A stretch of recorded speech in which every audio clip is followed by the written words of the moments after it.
Palmetto and Pine Golf Company. It's based entirely around highlighting golf here in the Carolinas.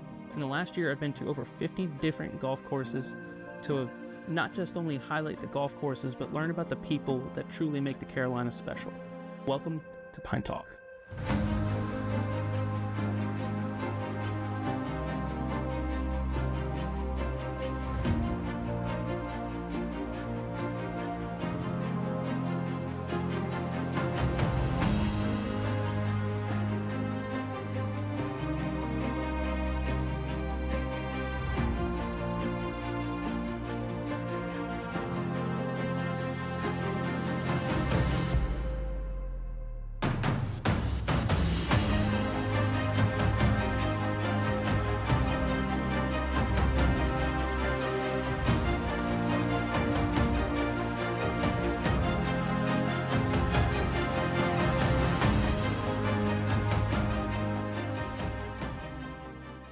Welcome back to Pine Talk. I'm here at the Pointe Golf Club in Powells Point, North Carolina.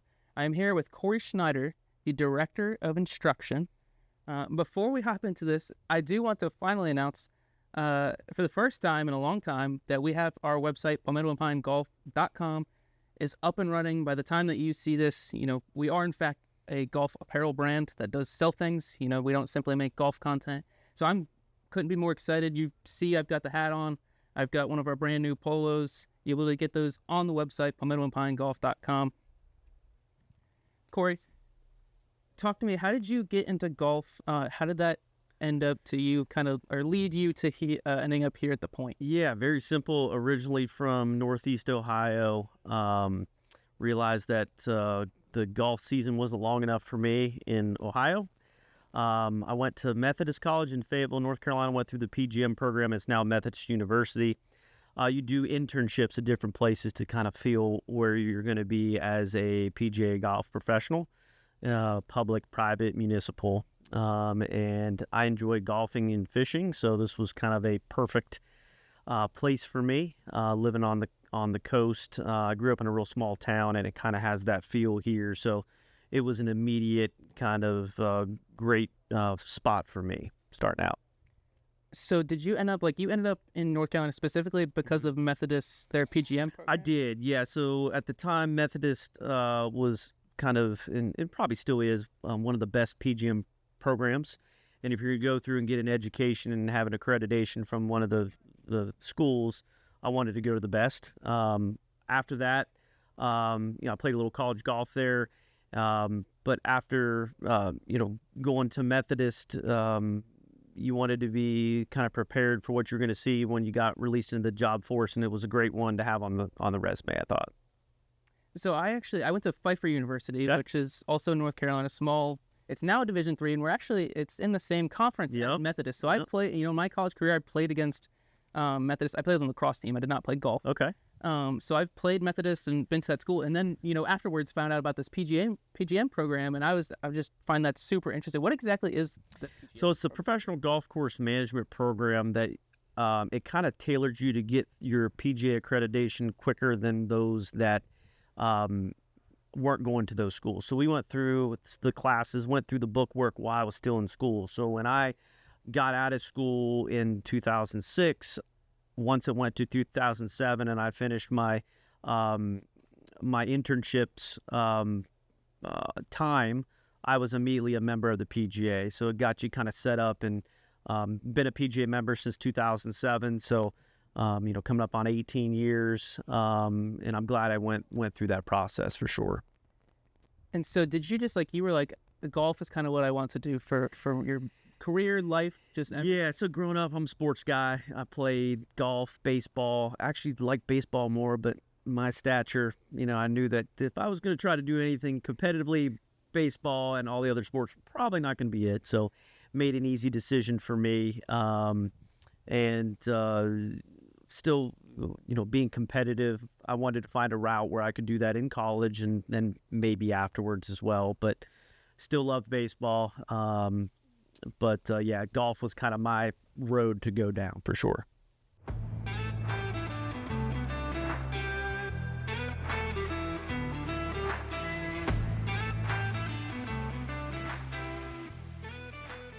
All right, Corey. So I want to talk to you about your competitive career. Mm-hmm. So you won a bunch of like Carolina's PGA stuff. You've competed in PGA Tour events. Mm-hmm.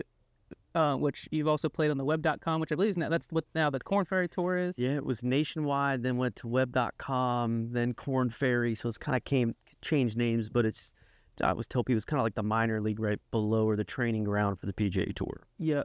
And then I saw you competed or played in the 2019 PGA Championship.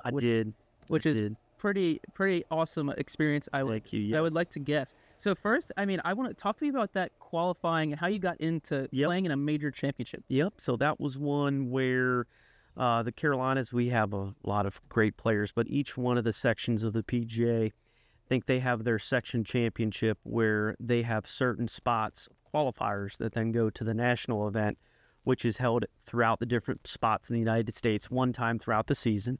And there's, let's say, 312 qualifiers that go. Carolinas, we normally have between 9 and 12 spots. So you have to qualify just to get into the national event. And then once you're at the event of 312, the top 20 at the end of the 4-day tournament represents the members of the PGA of America in the PGA Championship. So it's a normal event has 156 players, so it's really like 2 combined events that you play in to try to get in there. I was fortunate enough to sneak in and get in to play the event, which was awesome in 2019 up at Bethpage. So it was great experience, and for us as PGA members, people were asking what were you doing to prepare. I was bringing people in the golf shop, giving members lessons, just getting there and that was what makes it so special for us is we don't get to do it all the time. And then they treat you like royalty out there. But it was a great experience. People in New York were great. Just would love to do it again sometime. That's for sure. Yeah. And so how did the moment for you happen? Did you sink a putt to make it? Was it? Yeah, it was. I knew I was near the number. I wasn't near leading, but I was kind of battling near the cut line. And it was a very difficult day. It was actually down, I think, at Bluffton. South Carolina was where it was being played, and the last hole was a hard par 4, and I had to make a pretty good up and down to save it, and was able to hit a good pitch to maybe 4 feet or so and knock it. And I had one of our members and a good friend of mine on the bag, so it was a great experience. And nerves were up, but it was luckily to survive and get in, which was great. Yeah, that's incredible. And I did read that I believe your caddy was the same one that was Brian Sullivan, who's over at Kilmarnock, who we also sat down so with. his name is Bob Natoli. He's one of my good friends from here, a member at the golf club. It's always nice to have a buddy on the bag, but he's caddied on tour with Brian Sullivan, with Robert Streb, and some other folks. So he's got, not only is having a friend on the bag, which helps, but he's also got the experience to handle the crowd if need to, or whatever needs to be done. So yeah, he did a great job. Even though we didn't make the cut that week, he did his part for sure. I didn't do mine. Yeah. Okay. And so, in terms of any of these, events, whether PGA Tour, web.com, PGA, is there a moment or anything that sticks out to you? You know what? It's probably not what a lot of people would think. My first event was 2009. I played in just the PGA events. I played at the Verizon Heritage, so down in South Carolina at Hilton Head. That was very nervous off the first tee. Thought I was going to faint playing right behind Rory McIlroy. At the time he wasn't the big one there, but then played at the PGA Championship, and then in 2021 played at Quail Hollow at Wells Fargo. All of them were great and awesome. The probably biggest thing I remember was it was actually not during any one of the rounds. It was in one of the practice rounds, and walking from 9 to 10 at Bethpage, and I kind of saw someone at the corner of my eye. They kind of put the ropes to block spectators from coming in, and there was this little girl that came up, and she was holding they had these foam, look like golf balls, but bigger. And she didn't think I saw her, and I spun around. I asked her if she wanted autograph. Her dad was like, yes. No one knows who I was, but they don't care. At that age, I was the same way. And I signed it, and I said, here's what I want you to do. I said, when the guys come through, drop it inside the rope. When they pick it up to give it to you, ask them to sign it. Well, we finished the practice round, and I heard someone really kind of yelling my name louder than usual. and it was the guy holding the ball up in the air, and it was just filled with signatures. So that was my biggest thing that I remember that I thought was the coolest for me, because I was that kid, that wanted to have that experience, and it was nice to be able to provide that for someone. So that was probably the biggest thing, other than being nervous and enjoying it and having members there. That was one unique thing that was unique to me during that time. I love that. So talk to me, what is the typical day of the director of instruction at the Pointe Golf Club? What does that look like? Yeah, so my title is with the PGA Director of Instruction here, which I handle all the instruction that goes on. So whether it's club fitting, whether it's private lessons, whether it's lessons for group lessons. So I kind of oversee that, as well as the day-to-day. I'll be checking you in if the bathroom needs clean, whatever needs to be done. As a PGA member, our motto even here at Point, it's not that it's not my job. We pull carts, we do whatever to make sure the experience of the guest that comes here, they have a good time. So, I kind of oversee the staff, the outside operations, the tournament management, as well as the teaching portion, which I enjoy probably the most. You wear different hats as a PGA member, and there's things that you enjoy more than others, just like most people in their job. One of the things that I'm more passionate about is the teaching, because you can get someone, we've all been there, man, I'm struggling, I can't hit the ball, and being able to give, whether it's that kid or it's that fellow that's just had a bad long day at work, and I can help him shoot a lower score, or just the first time someone's hit a golf ball and they get the ball up in the air, celebrate the wins that you have, and as a golf instructor, we're trying to provide those experiences. And so, on the teaching side of things, I'm just curious, do you often see, are there a lot of the same teaching points that you tend to have? Because yeah, I was sitting down with some of my buddies, or we played yesterday with some friends, and I was just it felt cool because I tweaked a couple of things and they hit the ball better, and I was like, I love it. Cool. Yeah, so the beauty and frustrating thing about golf is people can have the same issue. So it's kind of like a doctor diagnosing someone that has a cough, but there could be two different ways that you have to fix the cough. Overall, though, yes, you can see someone that comes in with a pattern, and there are some universal dynamics, like with impact. If you took the best players in the world and you watched them swing, they all swing differently, but at the moment of truth, when they're making contact, there's one way that the body is able to repeat it a little bit better. So you do kind of say some of the same stuff, but sometimes you got to get creative. And one of my first questions is always, do you have any physical injuries or ailments? Because you can't fight the body. If someone has a bad back, bad knee, bad hips, sometimes you have to think outside the box to allow them to be successful and enjoy the game of golf, not just today, but also next year, and have a longer career playing golf. And so I heard this, I was listening to the Barstool Foreplay podcast, Yep. and they were talking about something recently about you don't get to carry around a card of tips when you're playing, oh, when I'm in this situation, do Sure. this or whatever. So I guess for you, when it comes to teaching, are there simple on the course things that you tend to be hey, in this situation, just do this? Yeah. Golf technique and knowing who you are, whether it's you or your buddies, knowing, what you need to tweak with them. You got to know who you are and what your tendencies are and what makes you tick. And there are some tips. Now, on the golf course, I love Mike Tyson's quote of, everyone has a game plan until you get punched in the face. Well, you can have it all dialed in, but when you get on the golf course, you might be a little bit more excited, a little bit more nervous, and using practice keys of, let's say, before you hit some putts, running around the putting green to get your heart rate up, so that when you're over that putt and you're a little nervous and your hands are shaking, you've been able to simulate that, because that's the biggest obstacle.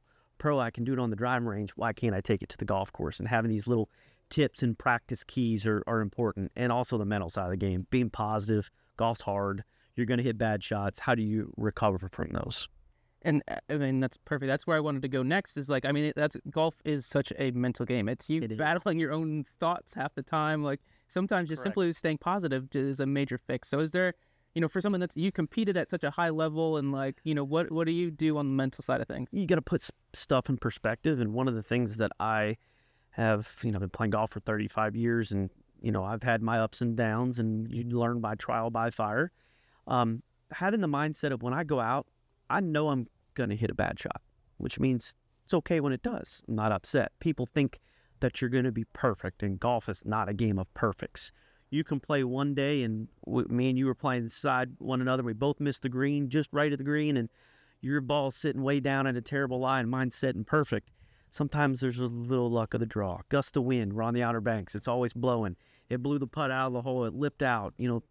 Control what you can control, and don't let the previous shot affect the next one. And if it goes bad, it goes bad. There's worse things in life than having a bad round of golf going on. Let's put it in perspective what we're doing. We're out here enjoying the Outer Banks of North Carolina, playing a good golf course. Let's put it in perspective. So sometimes that little reset button is a great way of getting you back on track.